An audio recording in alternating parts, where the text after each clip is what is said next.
Well, hey everybody, you know what time it is. It's Savage Sullivan Math time. Today we are looking at variables on both sides of the equation.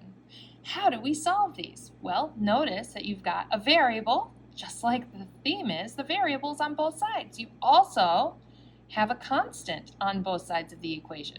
So your goal is to get the variables on one side and the constants on the other. It doesn't matter which side you decide to put the variables on and the constants on.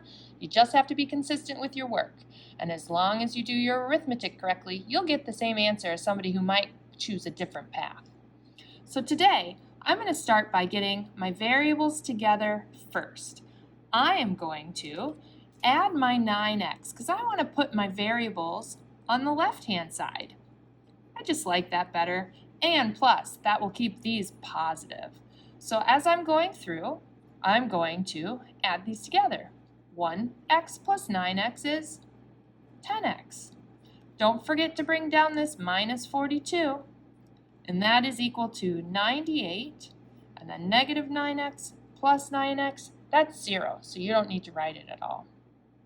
All right, the next thing we need to do is we need to get this x alone. You notice it looks like a two-step equation, so we need to get rid of the negative 42.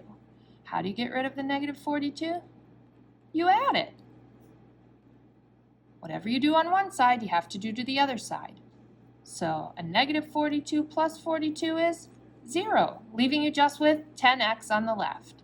And 98 plus 42 is 140. Now this is 10 times x. To undo multiplication, we divide. Divide both sides by 10, and x is equal to 14. There's your answer. Sick job, Mrs. Sullivan. Let's take a look at one that has some distribution in it. So, like Mrs. Sullivan said, it really doesn't matter what path you take to solve a problem like this, as long as your arithmetic is correct. But we do have to start by distributing. So we're going to distribute that 5 into the expression x plus 4.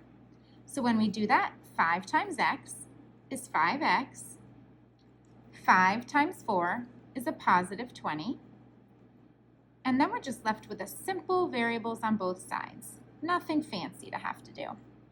So I like to have everything be positive if possible, so I'm going to subtract the 5x. Then I don't have to deal with a negative variable. So when I do that, I'm going to be left with 20 equals 1x, but we don't have to write the 1. It would just be x, minus 5. Now, in order to move the negative 5 over, we're going to add. Add 5 here. 20 plus 5 is 25 equals x. Nice and simple. If you found this video helpful, please like and subscribe.